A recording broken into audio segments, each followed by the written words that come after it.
இந்தாப்பா அந்த பேக் கிழிஞ்சிருச்சுன்னு சொன்னேன்ல, உனக்காக வாங்கிட்டு வந்தது. என்ன அவனுக்கு மட்டும் புது பேக் வாங்கி தராங்க, என்னோட பேக் தானே கிழிஞ்சிருக்கு. தேங்க்ஸுங்கப்பா.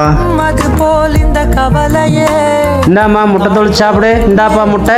ஐ 2 பேர் முட்டையும் முதல்ல சாப்பிடுங்க. என்னப்பா தம்பிக்கு மட்டும் 2 முட்டை கொடுத்துருக்கீங்க, எனக்கு 1 தான் கொடுத்துருக்கீங்க. நீ நாளைக்கு கல்யாணம் ஆகி வேற வீட்டுக்கு போயிடுவோமா, தம்பி தாம எங்க 2 பேர்த்த பாத்துக்குவான். அதாம்மா எல்லாமே அவனுக்கு அதிகமா பண்றோம். பா இந்தாங்க பிடிங்க, இதுல கரண்ட் பில் கட்டிடுங்க. அப்புறம் உங்களுக்கு ஹாஸ்பிட்டல் செலவுக்கும் அமௌண்ட் இருக்கு. அக்கா எனக்கு 100 ரூபா தான், நான் பெட்ரோல் போடணும். நீ வேலை வெட்டி இல்லாம ஊரை சுத்திட்டு இருக்க, உனக்கு எதுக்குடா காசு?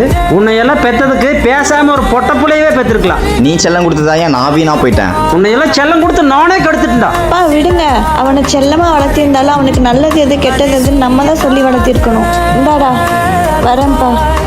என் பொண்ணு மட்டும் இல்லைன்னா என் நிலைமை என்ன ஆயிருக்குமோ. பொட்டை பிள்ளைன்னு சொல்லி தள்ளி வச்சாங்க, ஆனால் இன்னைக்கு என்னை தலைமையில வச்சு கொண்டாடுறாங்க.